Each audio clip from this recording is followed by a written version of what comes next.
কুষ্টিয়ার ভেড়ামারায় অত্যন্ত উৎসাহ উদ্দীপনার মধ্য দিয়ে উপজেলা পর্যায়ের স্টার্টআপ, সায়েন্স প্রজেক্ট এবং ইনোভেশন আইডিয়া শোকেসিং প্রোগ্রাম অনুষ্ঠিত হয়েছে।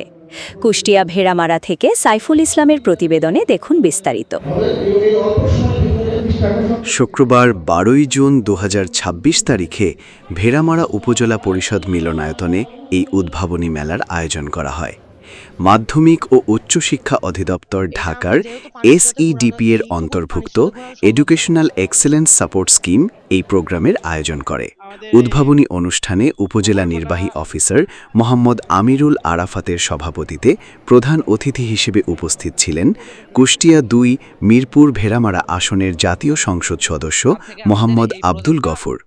বিশেষ অতিথি BGM ডিগ্রি কলেজের সাবেক অধ্যক্ষ মোহাম্মদ আসলাম উদ্দিন, কুষ্টিয়া জেলা জামায়াতে ইসলামীর প্রশিক্ষণ সম্পাদক ডক্টর নুরুল আমিন জসিম, ভেড়ামারা উপজেলা আমির জালাল উদ্দিন, জেলা সহকারী প্রোগ্রাম রাজিবুল ইসলাম ও উপজেলা ভারপ্রাপ্ত মাধ্যমিক শিক্ষা অফিসার শরীফুল ইসলাম। অনুষ্ঠানে সংশ্লিষ্ট দপ্তরের কর্মকর্তাবৃন্দ, উপজেলার 15টি প্রতিষ্ঠানের 16টি দল অংশগ্রহণ করে। মেধা, বিজ্ঞান, উদ্ভাবনীর দেশ, সবার আগে বাংলাদেশ এই স্লোগানকে সামনে রেখে আয়োজিত এই অনুষ্ঠানে স্থানীয় বিভিন্ন শিক্ষা প্রতিষ্ঠানের শিক্ষার্থীরা তাদের উদ্ভাবনী বিজ্ঞান প্রজেক্ট এবং স্টার্টআপ আইডিয়া প্রদর্শন করে। তরুণ প্রজন্মের মধ্যে বিজ্ঞান মনস্কতা তৈরি এবং নতুন নতুন উদ্ভাবনকে উৎসাহিত করাই ছিল এই আয়োজনের মূল লক্ষ্য। প্রদর্শনী শেষে অংশগ্রহণকারী বিজয়ীদের মাঝে পুরস্কার বিতরণ করা হয়। ভেড়ামারা পাইলট মডেল উচ্চ বিদ্যালয় প্রথম স্থান অধিকার করে। আজকের এই অনুষ্ঠান একটা ব্যতিক্রম ধর্মী অনুষ্ঠান।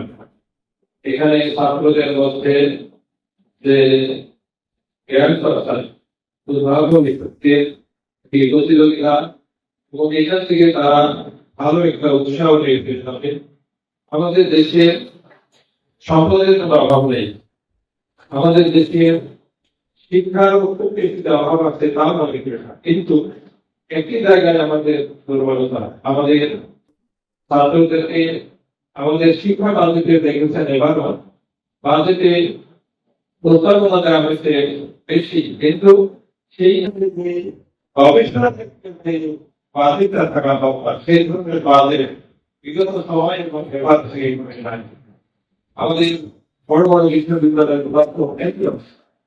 ফলে সেখানে ছাত্ররা শিক্ষার্থীরা যদি উদ্ভাবনের মধ্যে উঠে পড়ে তাহলে বাইরে কোনো